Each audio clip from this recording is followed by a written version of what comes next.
we can continue from there. Okay, so Dele, are you ready? Oh goodness, it's like dancing chairs. Dele, please, can you sit down? Oh my God. Are we ready? Are we all ready? Perfect. Wonderful. Right, okay, so I'm going to start recording now, and then we're ready to start the session. Okay, so good evening, everybody, and welcome to this session on the Open House Festival on 2020. We're very excited to be here and to present to you our session on building the future, urban spaces as canvas for civilian expression. Joining me today are three panelists. I think we're very lucky to have them. We have Dele Adeyemo, who's an architect and an urban theorist. We have Chuka Ihono, who's the principal of ARG Studio. He's also an architect. And we have Sunday Ozegbe, who is the founder of Slum Party. Just very quickly, I'll go through, and my name is Adun Okupe from Red Clay Advisory, the tourism advisory practice. I'll just go through a bit of the bio as to why we're having this session now and why it's important, particularly with what has happened in Nigeria over the last couple of weeks. Street artist Banksy once said, a wall is a very big weapon. It's one of the nastiest things you can hit someone with. Walls, buildings, public spaces, parks, and billboards. For a long time, these have been spaces of socio-political expression. During the recent NSAS protests in Nigeria, various places in various cities across Nigeria were used, not necessarily as they were designed, but as spaces to share a unified message and to protest by civilians to talk about how they are disgruntled and how they would like to seek change in Nigeria. Looking further afield, last year in Chile, architectural students called out injustices in the real estate industry while advocating for access to decent housing by using real full-scale drawings painted on the ground and by broadcasting their message to a wider audience by using the plaza and occupying the space. And so why this is important is that it's very key to see how architecture plays a part and the built environment play a part in advocating for change and seeing how perhaps these can also be tools for reform. And this panel is very, very, very important now because I understand that some of us are feeling helpless.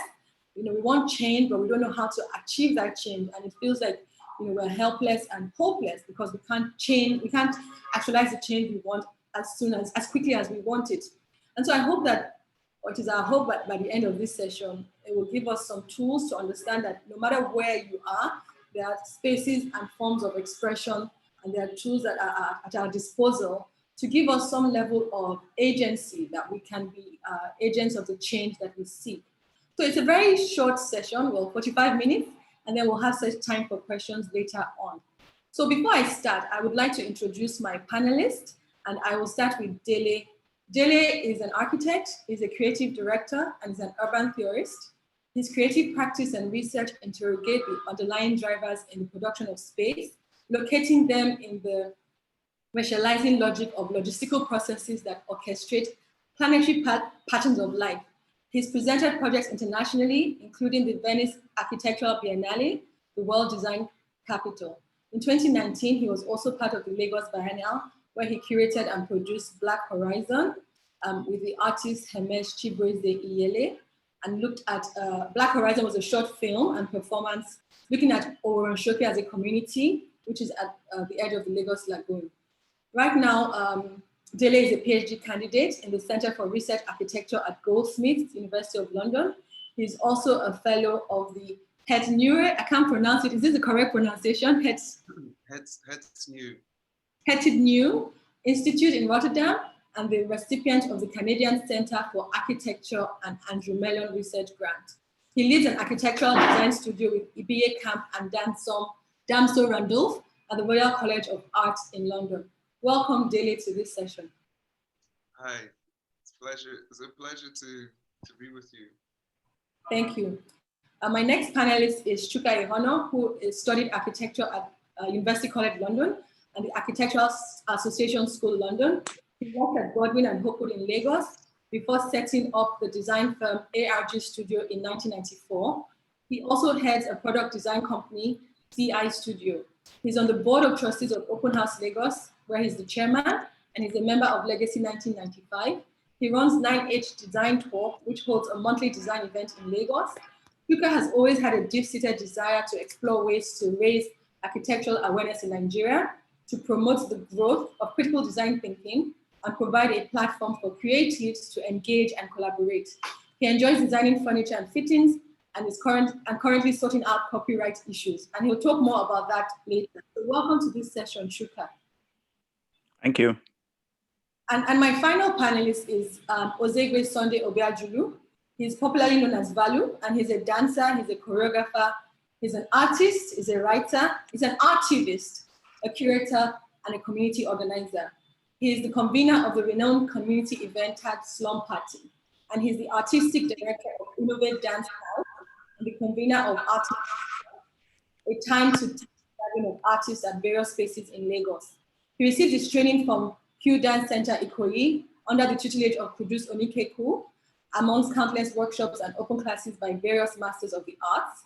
He's certified in artistic activism after completing a training with the Center for Artistic Activism in New York.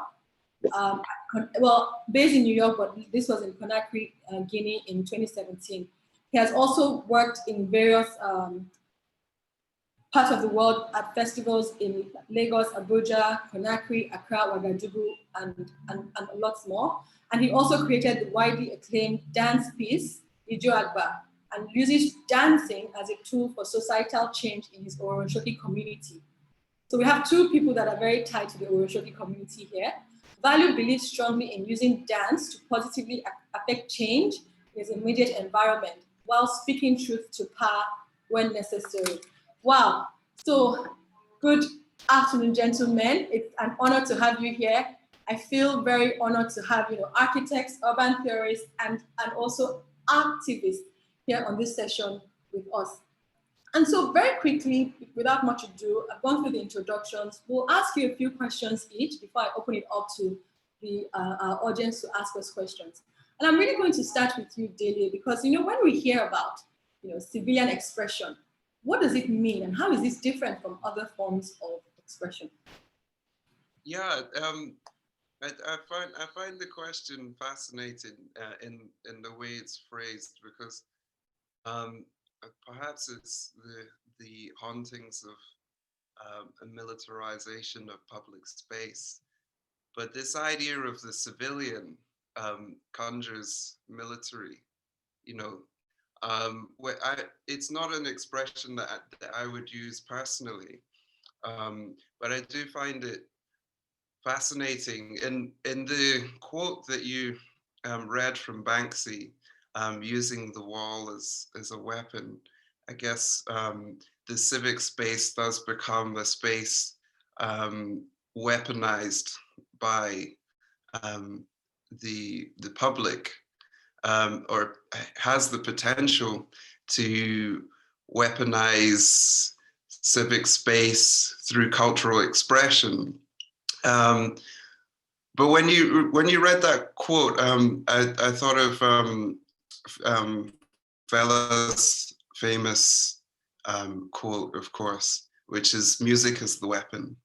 All right, and for me, I think what we see in Fella's music and in the culture that he's celebrating, that is what we're talking about when we're talking about civilian expression.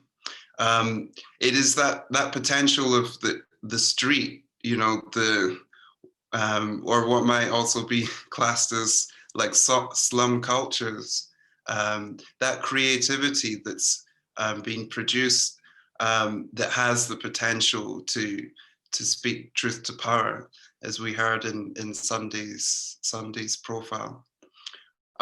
So for me, I don't know. I'm not so sure about the term civilian expression, but what I am kind of convinced about is this idea of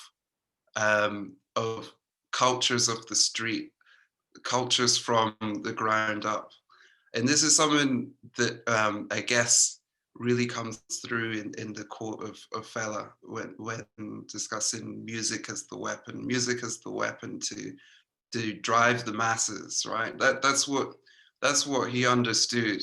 And that's, music was the way to start a movement, to get people physically moving, but also to start a movement. So I think increasingly what we're seeing in Lagos, but across the world, is how culture, through music, through dance, is a part of generating social movements now.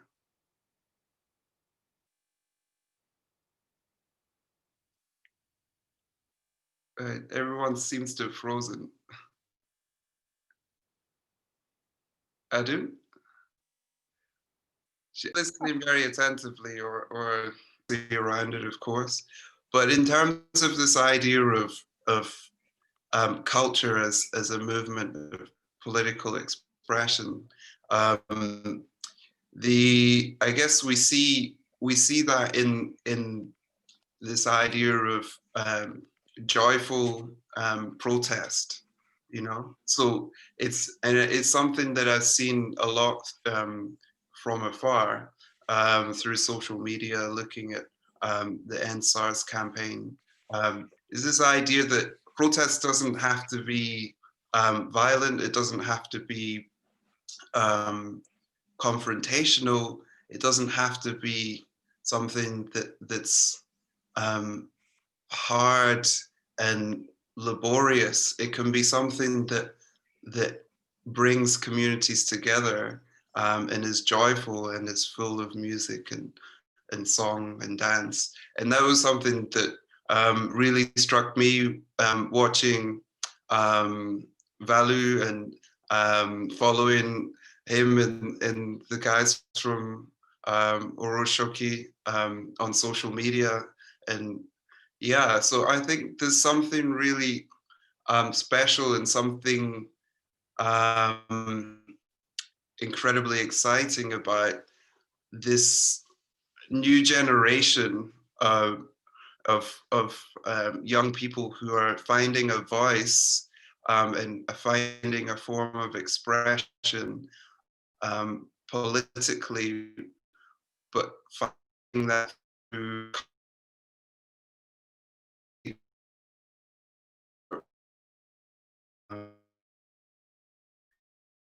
I don't know how much you got or how much you missed. Well, I got quite a bit on what you said, which is good in terms of just that. I like how you juxtaposed, when we have the term civilian expression, right? It's quite loaded because we could just have said expression, but it's very particular because we already also know the response of NSAS was very military, and so it's nice to also juxtapose between forms of expression and types of expression. And I like that you've explained and shared some examples of music as a form of weapon, form of expression as dance, and so there are different forms of expression. And I'll leave it there. I'll leave it there now. I'll come back to you in a little bit because I think it very nicely goes into the question I would like to ask Valu. And Valu, I won't call you Sunday as I was calling you. Now I know that your preferred name is Valu. So what I wanted to ask is going on from what Dele has shared, it'll be nice to have some of your reflections because you dance, you're an activist. And it'll be nice to understand a little bit of your reflections on various forms of expression in Nigeria over the years. And if you could also share some reflections on the most recent civilian expression we had and the choice of space that was used, right, in Lagos, because space, and this is our session on urban spaces, space is very important. And, to what extent is there a reason for this choice? How have other forms of civilian expression been connected to space, right? So even as a sense of place. So we know Pedro mentioned Fela's example, you also dance. Are you conscious of the space when you're expressing yourself? Yeah, thank you, guys, for inviting me for this panel session, by the way. So it's a very interesting question because 2020 will definitely go down in history as a very significant year in terms of the socio-political situation of the country. So we all know Fela in the 70s and a couple of other people other artists were trying to use their music and their art to sort of speak to the government and fight against corruption and stuff. But what makes this particular kind of protest really interesting was how the youths were able to consciously or unconsciously organize themselves in different interesting spaces.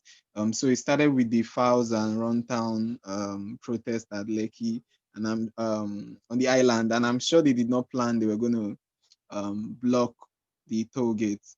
But probably somebody just came up with the idea, yo, let's block this toll gate. Let's change the idea of what a toll gate is supposed to look like. So they sort of blocked it and it was not working. And the guys at Ikeja also went to the Lagos State House of Assembly, which is one of the most significant structures in Ikeja area, and blocked it. I was at Alausa for about 2-3 days.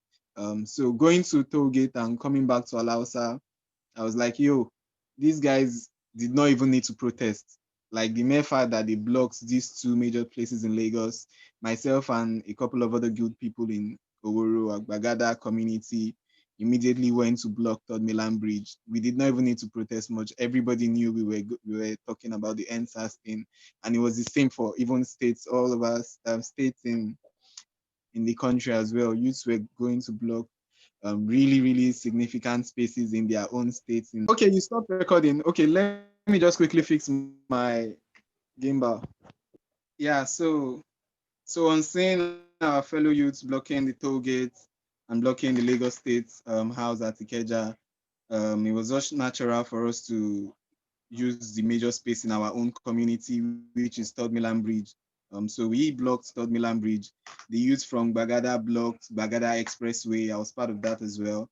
And it was really interesting because just blocking these spaces alone without carrying placards, without saying nothing, everybody already knew we were talking about NSAS. So the use of space for this particular protest was very genius. Um, the authorities, until when they decided to send the military, knew, okay, these particular people are much in this place and they are blocking this particular major route. They are of course protesting for NSAS and stuff. So the use of space, of course, we at Third Milan Bridge turned the entire route to our canvas, doing graffiti everywhere, NSAS and stuff, and writing our inscriptions and whatnot. So it was really fascinating seeing how these spaces were explored during the protest. Okay, I just want to ask a question about this particular use of space. So the space was used to, is it to provide awareness about the case for the protest, or to provide awareness about the messaging, or what was your motive for trying to block or obstruct traffic? Of course, it was for awareness. It was for awareness about the NSAS campaign and stuff. And for Oroshoki community, we also used the momentum the NSAS protest had to also try to address certain situations in our own community. So we actually had the Oba of Oroshoki community come to address the youths and like was trying to say, okay, why is this thing not working in the community and stuff.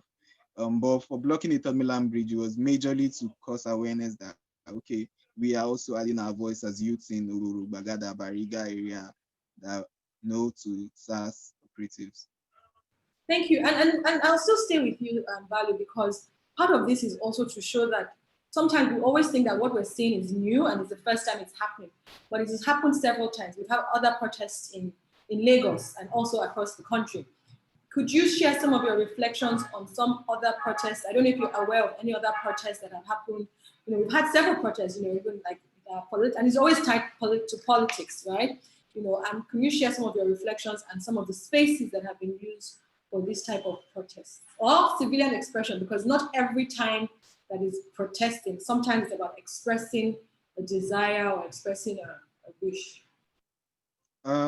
Okay, so I'm just going to give like 2 examples. So personally, myself and dancers in the Oroshoki community, from time to time, we actually protest a lot. In the past 2 years, we've actually used dance to address, talk about some issues, from intense issue. I remember sometime last year, a 19 years old guy was shot dead around Oroshoki community. and myself and a few of the dancers went to the spot where he was killed, and we did some sort of performances there. Even the police harassed us that day. So we have been doing stuff like this, but like a normal protest, like I know a couple of, I don't want to mention any names, but I know a couple of like professional activists that usually do their protests all over Lagos. And I mean, it's usually carrying placards, walking on the road, a bit organized, like, you know, the normal kind of protests. But all those were not, for me, were not as significant as this NSAS, because NSAS protest was really, really creative. It was not formal in any way. It was not the normal kind of protest people were used to. So yeah, I don't know if that answers your question. No, it answers my question. And even as you were speaking, I was just reflecting to 1978, where there was some protest in Unilag and where we had some students who then went into riots, etc. And that choice of space, right, even in the University of Lagos, was very powerful in getting that movement. So thank you for that. Chuka, I'm going to come to you. And I think it's a good time to come to you because, we've heard from Dele, we've heard from Balu, just talking about expression and talking about forms of expression, dance, music, etc. And also, space. Space keeps coming out, right? Particularly the built environment and physical space. I would like to know what role, in your opinion, you think the urban spaces play in our lived experiences. And when we then say canvas, and I'm trying to deconstruct our topic before we really go into the crux of it. When we then say canvas, are we designing urban spaces to be canvas for expression in Lagos? And what exactly do we mean by canvas? And can you share any examples of places around the world where they have really understood and gotten it? And I'll come to you, Dele, after Chuka, but really gotten that idea of urban spaces as a canvas for our lived experiences, which includes forms of expression, right? We're not always just expressing different things all the time. We also need to live.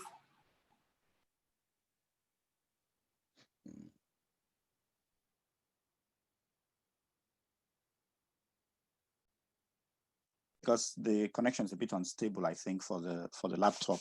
So, well, as regards spaces and whether or not they're designed for these sorts of activities, architects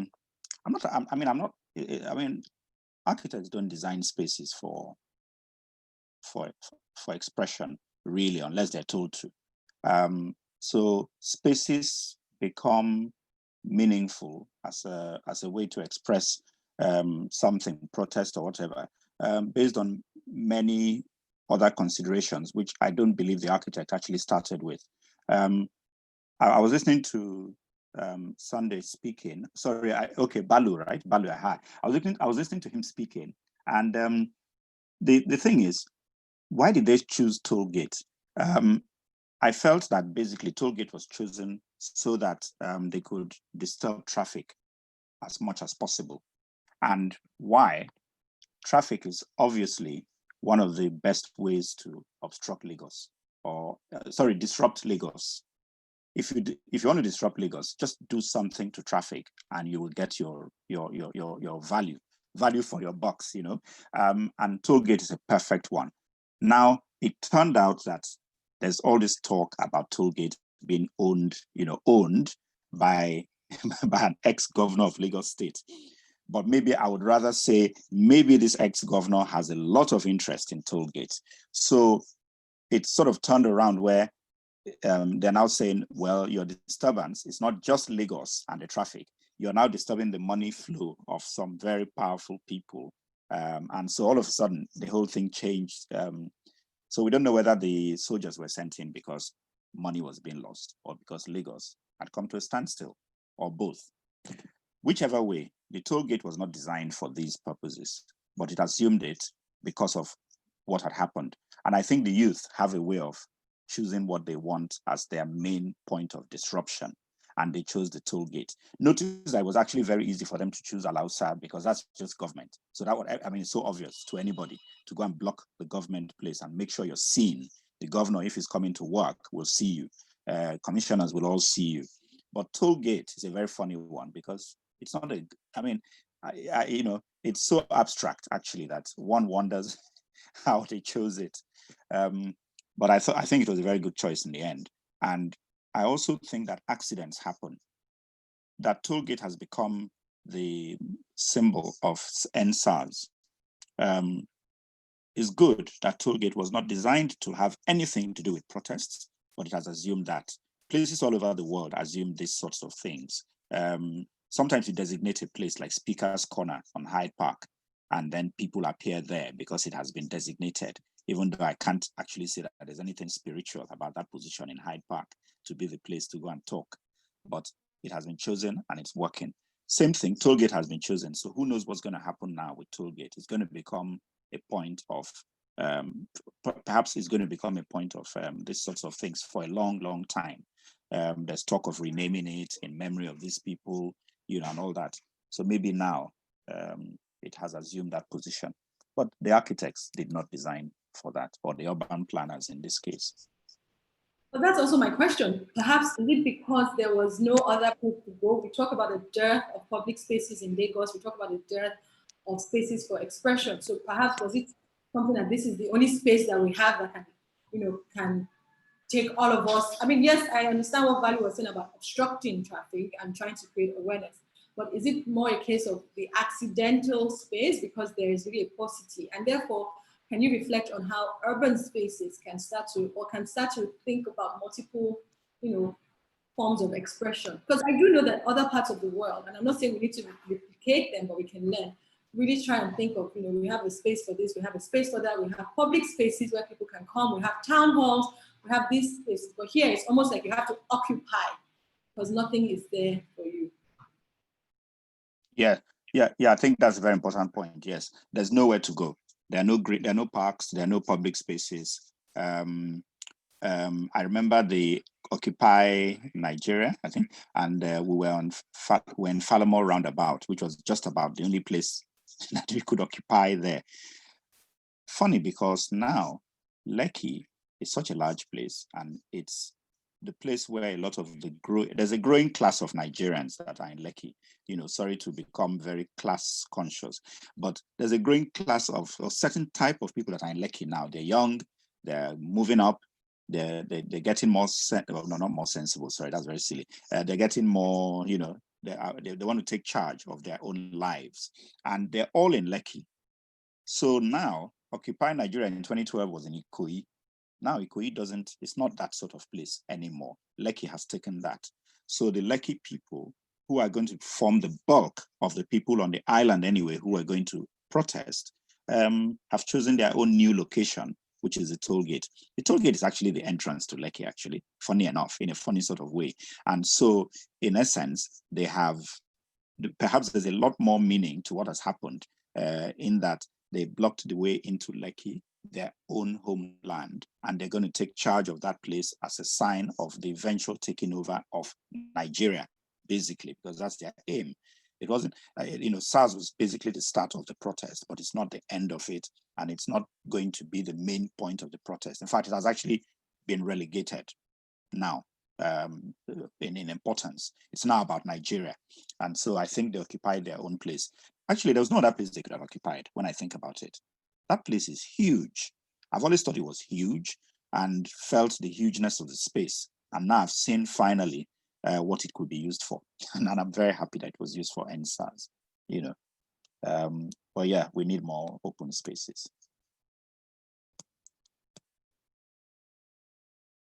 No, thank you. Thank you for that, Chuka. And so this is now, we're now going to look to the future. So it was good for us to unpack the past to see how we understand the different components. And so what I would like to come to now is really to come to you, Dele. I said I was going to come back to you because you're an urban theorist. And when we talk about open spaces and expression, and it leads very nicely from Chuka's final comment that we need more open spaces, where are the gaps that we have in Lagos currently, given the various forms of expression, and what roles can these spaces play in, as an urban theorist, how are you looking to the future and saying, what should a Lagos look like? And does that Lagos even consider multiple forms of expression for civilians so that even if you do have to occupy or express, there are certain spaces, or should we even have spaces for this at all? So it'll be good to hear some of your comment on that.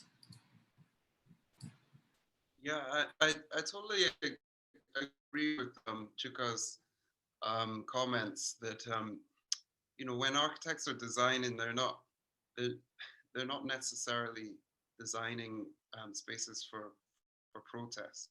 Of course, designing public space is something that's important to the life of a city, to the well-being of citizens, and there's been a lot of discussion around how livable is Lagos and the loss of its public spaces.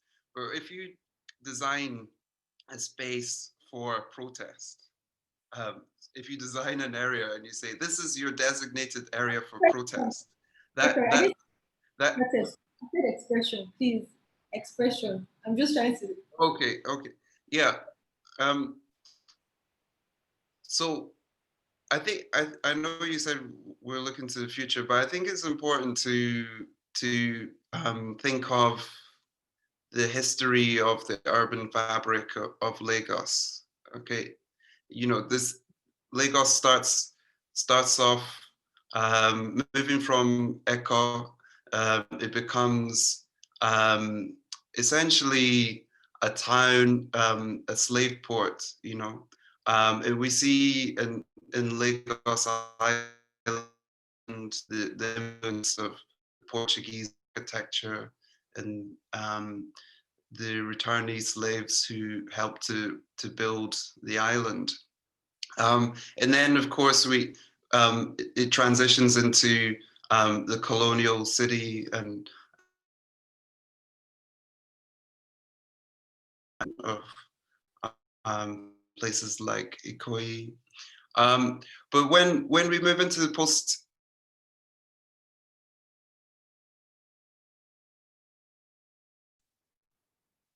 hello?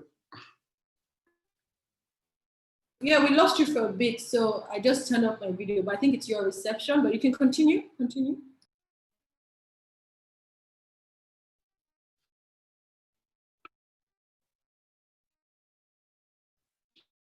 Maybe, Dele, do you want to turn off your video perhaps?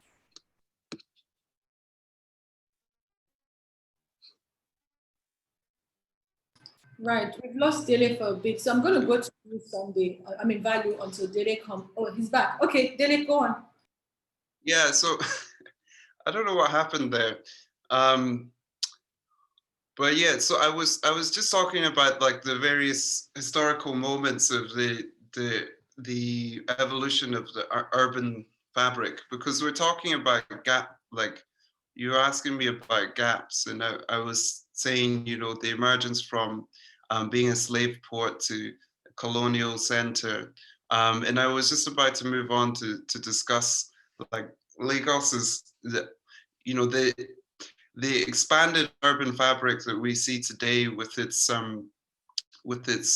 suburbs happened in the sort of the post-independence period, and we see as early as the 1960s, United Nations produce a report to help improve and eliminate slums, right?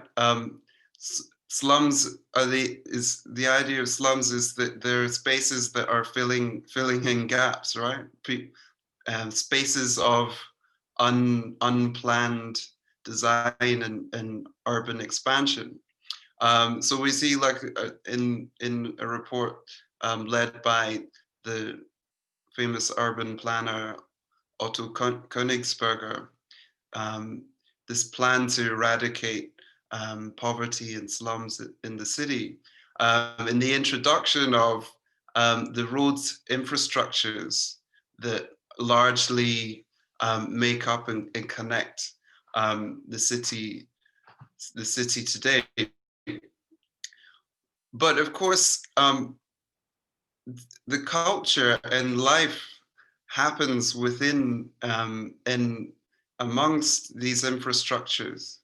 In fact, within sort of discussions on urban planning within that whole world, urban theory, there's been a lot of debate around how the modernist forms of urban planning essentially killed the lives of communities, centering the design of a city on and around the car, isolated people from each other, distances grew, zoning parts of the city for strategic activities, the central business district, the leisure district, the suburban area. It really transformed and broke down the fabric of society.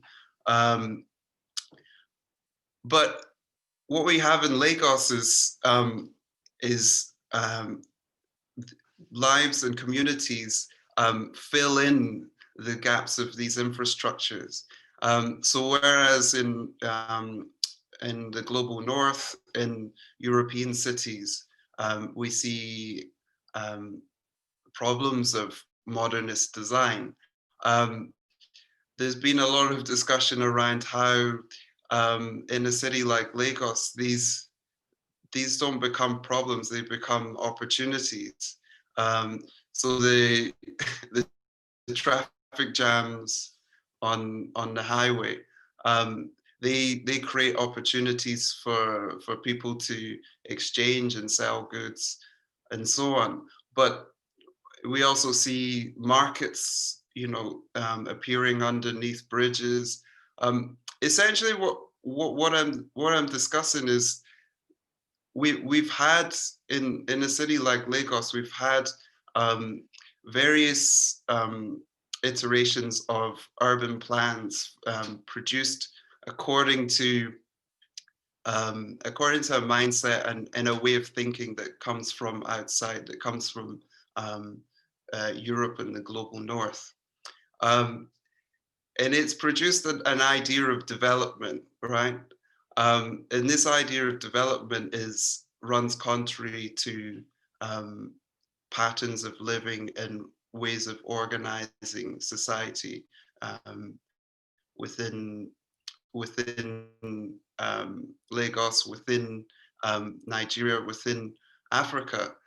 And so the gaps in thinking that I would argue that the real gaps that exist are gaps in thinking, gaps around how we think about development. Even the notion of urban development needs to be challenged if we're importing ideas from outside into Africa, into Lagos. These forms of development are not going to work for everyday people. They're not going to work for the city. And the ways in which the city becomes livable is the ways in which people start to reappropriate these urban infrastructures in their own ways, whether it's to create market space, whether it's to do street hawking, whether it's to create spaces that are livable, that are for outdoor recreation or for playing football or whatever. This is what is quite unique to cities in Africa. We see these modernist infrastructures being totally repurposed against how they were originally envisaged.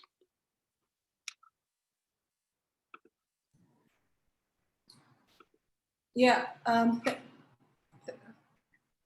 you, Dede, for this and for sharing. I'll just share, because you said quite a lot of things. I'll just try to summarize the bits for those that were not able to follow us because of the fluctuation in the connection. So I think for me, what was powerful was that it's important to always think about the history of a space. And it's interesting because I hope you were able to join the session on history and tourism. If you haven't, you can see the recording online for the Open House Festival. That was Sunday morning, or this morning.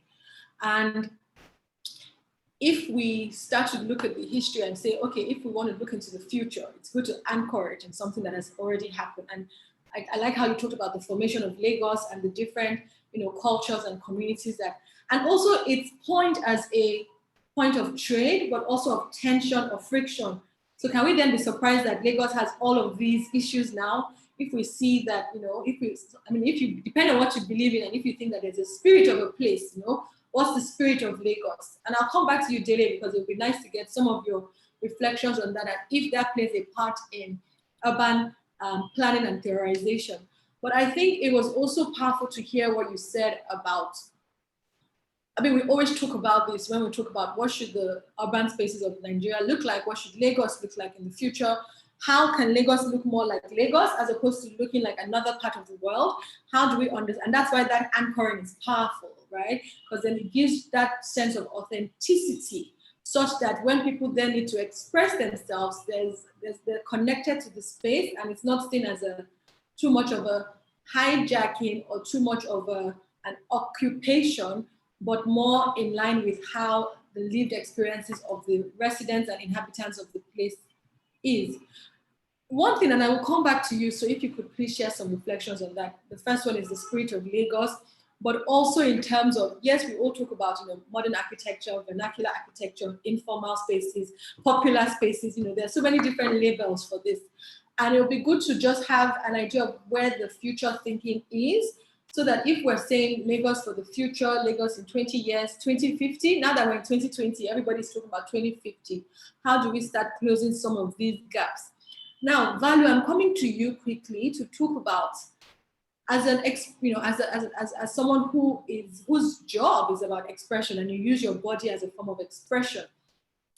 What does the future look like for you, particularly as a person, and also from your own experience in the Oroshoki community? And I say that because Chuka already mentioned the difference between the Ikoyi community, the Lekki community, the Bagada community, and we also have the Oroshoki community. So can you share some of your own insights on just community, right? How important is community to spaces? And as a dancer, what would the future look like? And what should the future look like for forms of expression? So BBC World just contacted me recently. They're running a story. We did the performance protests, the performance advocacy somewhere in Oroshoki. So there is this road in Oroshoki. It's the longest road in Oroshoki, about 1.2 kilometers long. And it has been in a very, very bad state for over 7 years now. It's actually the main road. There's no way you're going to come into Oroshoki without using Oworo Road. So almost everybody, both visitors and residents of Oroshoki, usually complains about this road for two reasons. The road itself is really, really bad. While in terms of security, there are no street lights or lights whatsoever from 7 p.m. to like the next day is usually like really dark. So bad guys and robbers use the road sometimes to commit some of their crimes. So myself and some of the dancers did a performance protest, also with a journalist, a photographer, a photojournalist. So we did some performances on that road where because there are ditches on the road. So if rain fell, then it was rainy then. And so there was some parts where the dancers were swimming inside the mud on the road. There are some parts where they were flipping, pushing buses and stuff. So the pictures went viral on Twitter, and it actually got the attention of the Lagos State government. This was 3 weeks ago or so. So it got the attention of the government, and right now they are actually they are doing they're fixing the road, basically. There are machines and trucks out at Oworo Road now. They started working on the road already. So as a community, that was very, very inspiring for residents of the community, knowing that, because I said this is like over 7 years that people have been complaining about this particular road, and some set of dancers just went to the space, swim in the mud, do the acrobatics, went online and posted it, and it caught the attention of the government. So it's already sending messages to both residents and visitors in the community that there are alternative ways we can address some of these issues. Just like we turned Tollgate and Alausa and Third Milan Bridge and Bagada Expressway and Relay to our playground, there's also ways we can address these issues using the arts or using architecture or using music or whatever. So the future for us now is to constantly try to look for new ways to address issues like this. Dele made a film in our slum in Oroshuki. We've screened that particular film twice that also sparked up some interesting conversations. So for us as a community, is constantly looking for new ways to address issues from security to political issues to, infrastructural issues and stuff. Yeah.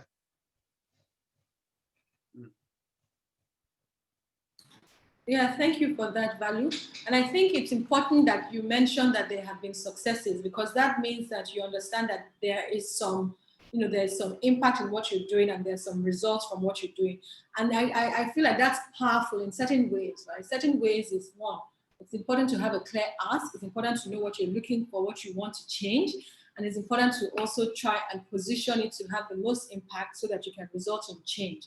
So I think that this gives a sense of hopefulness that there are spaces that we can draw attention to and bring attention to, and then use the tools available to us, social media, etc., to convert these urban spaces and this physical built environment and move them digitally where they can then go viral, right? Because sometimes we start with the viral or we start with the digital and we try to say, how do we then make it affect change in reality? So what you've showed us now just also shows the importance of the built environment to, especially here where there's so many challenges, roads. I mean, when you're talking about bad roads, everywhere in Lagos, it's not even a slum issue anymore. It's a problem across Lagos. But what I like here is that the community takes it upon itself to do something about it, and it's not about just waiting, but saying that there is power that we have, that there's a weapon that we have, quote unquote. Okay, so Chuka, I would like to come back to you now, and we're rounding up with our session. It would be nice to hear some of your reflections on, these tools for change, this sense of empowerment, this sense of hopefulness that we hopefully want to give people by the end of this session. As an architect, do you feel hopeful? Do you feel like you have architecture as a tool for change? And, how can architecture be that tool, Value has given us the example of dance as a tool for change. Dele has spoken about music and urban planning, right, as a tool for designing behavior. What about architecture?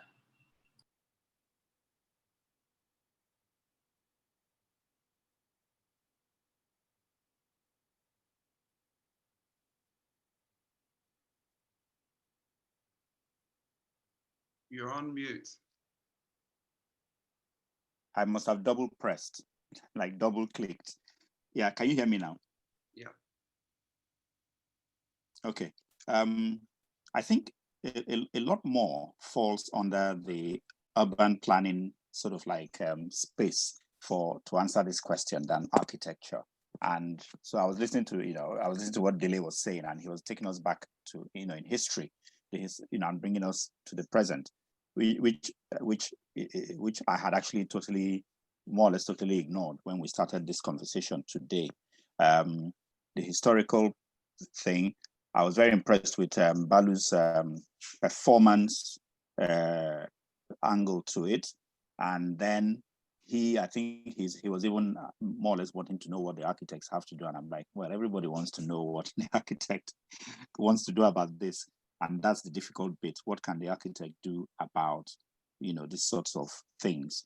I think that in Nigeria there's an absence of architects in many of the things that we could do to influence the country, and to a large extent, I don't see many architects really getting their sleeves up and trying to do things like this.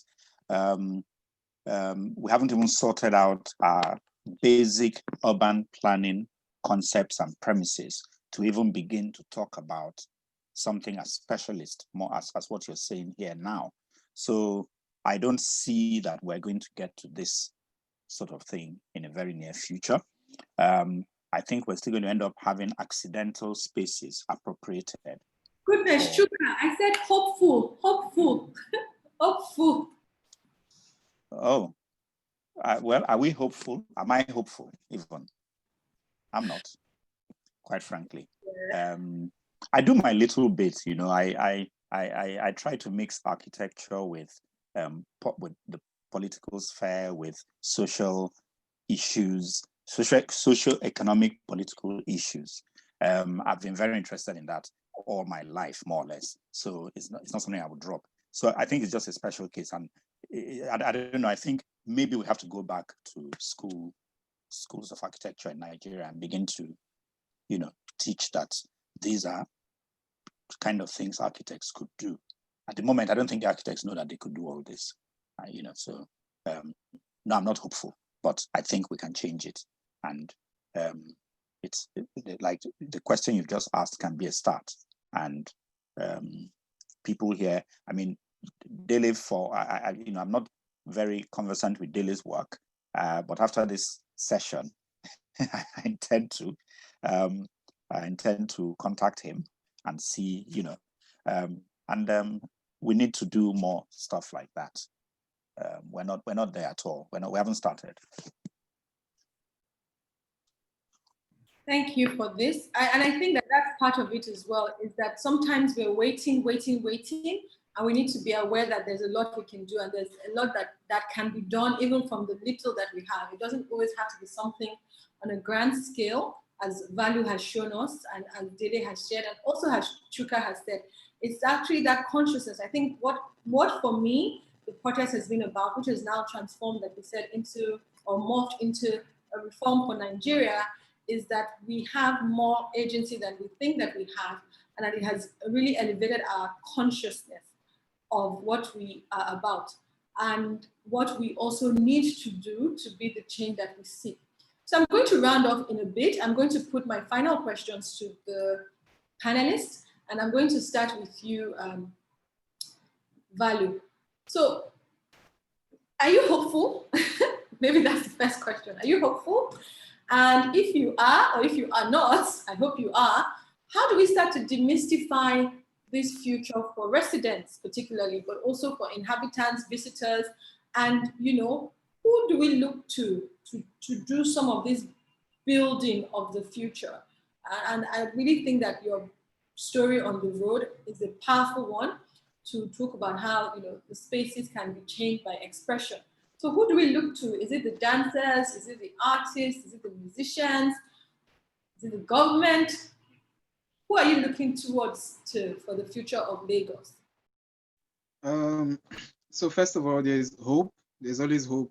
The only time we lose hope is when we're under 6 feet. So there is always hope. Now, how do we demystify this for residents and visitors alike? I think it's important. I'm speaking from a community perspective. I'm a 100% community person.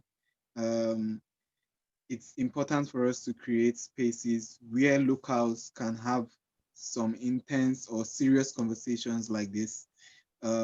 Lagos Urban Development Initiative, LUDI, was in my community, Oroshoki, a few weeks back, to talk about wetland and how rain affects people living in the slums and stuff.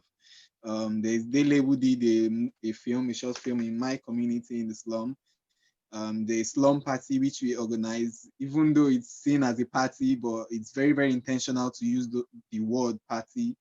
So slum party, we know, gathers up to 3,000 people in the community. About 2,000 of these 3,000 are mostly youths and children.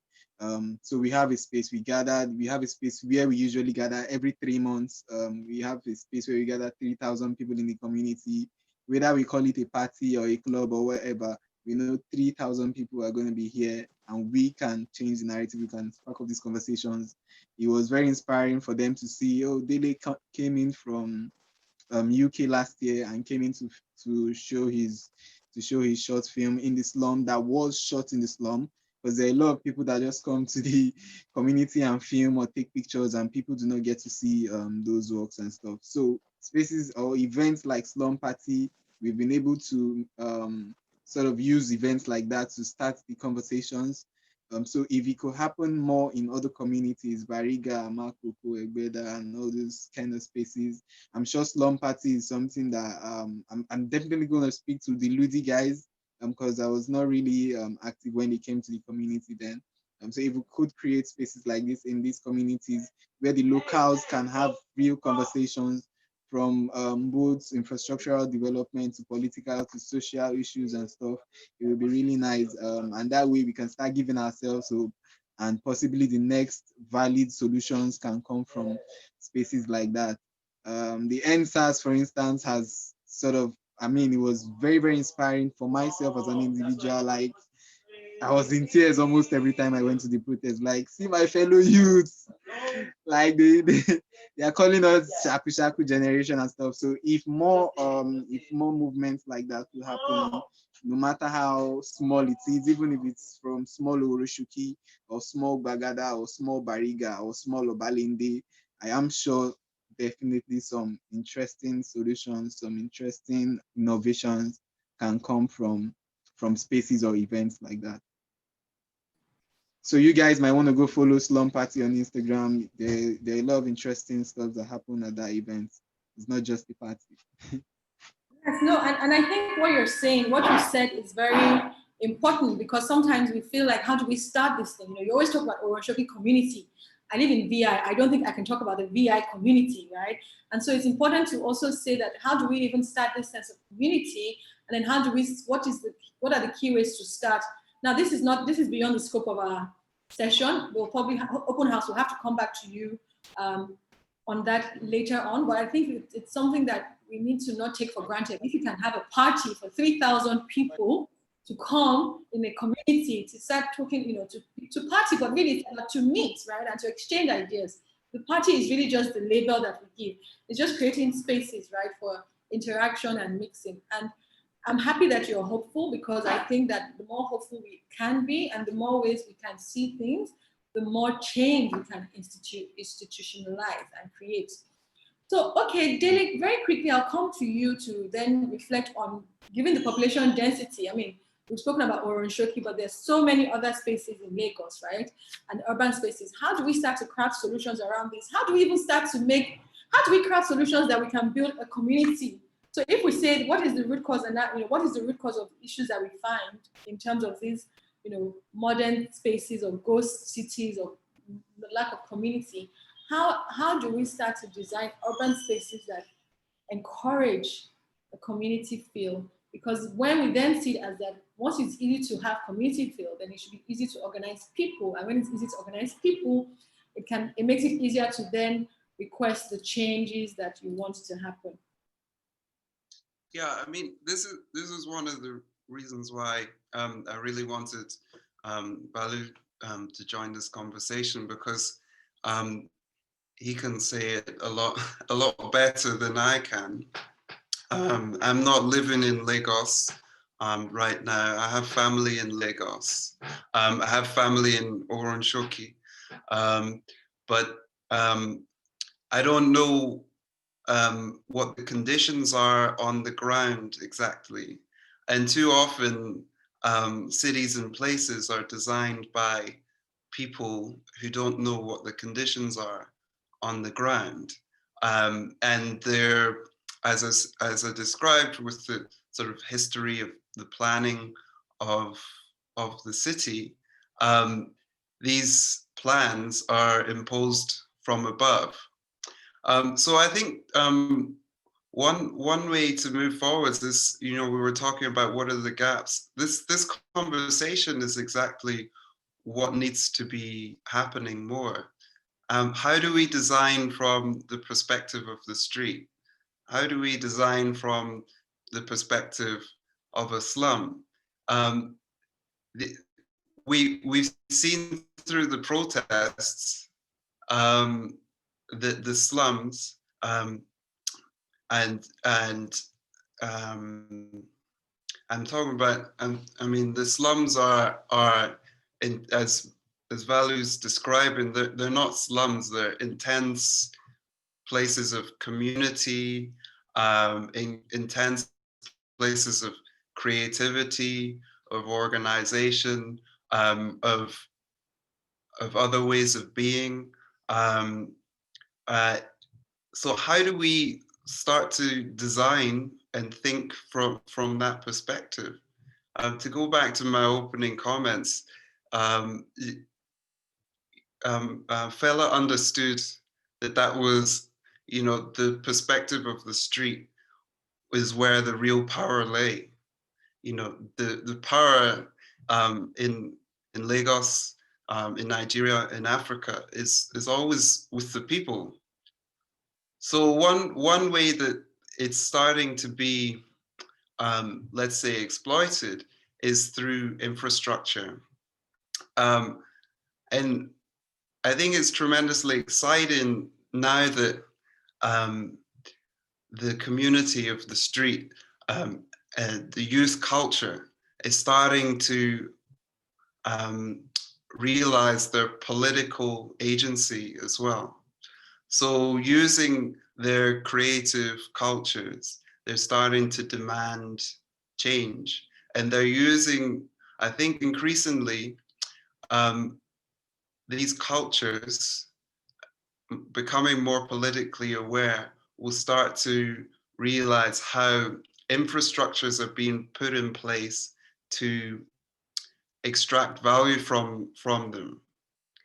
And when the youths, when the street and these creative cultures start to influence the way that these infrastructures are designed, then that's going to have a tremendous impact on the shape of the city. And I think increasingly that's what needs to be done. So with the protest, we saw how effective it was when they started to create blockages in the key infrastructures, as Chuka described.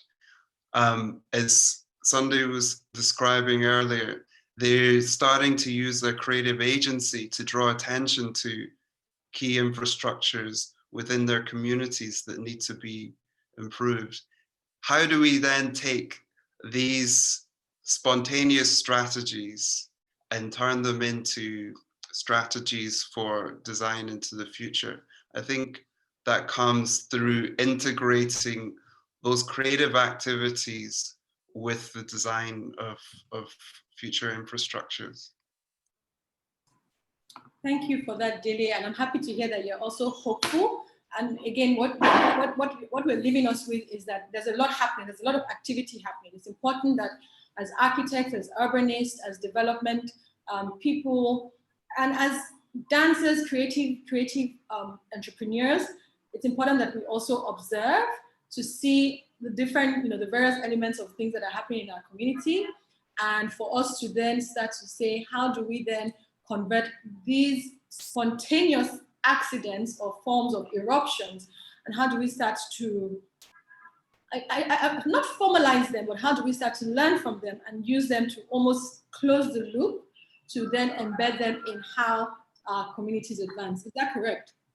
Yeah, so Sunday should become an urban designer.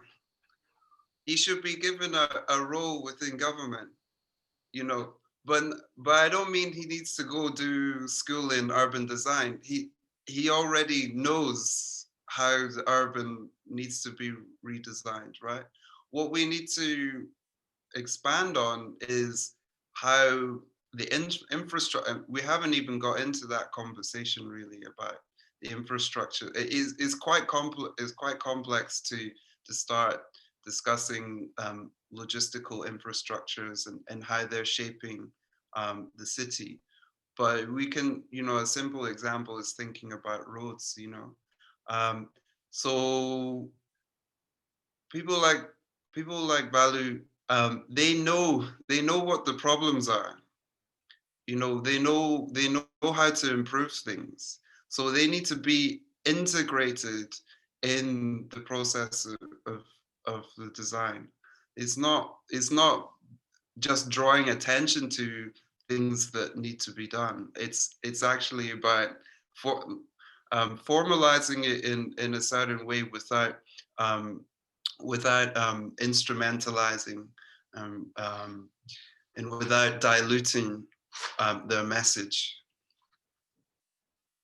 And that is a very, very good point, because what I'm hearing is that all of us need to really occupy our office of the citizen, right? Because it's citizens that are the ones that are, yes, there might be infrastructural change, or might be urban spaces, or even urban planning, but where do we have spaces where we can actually dialogue and interact and intervene, and also bring forth our own points of views, so that these can then be taken back into the system.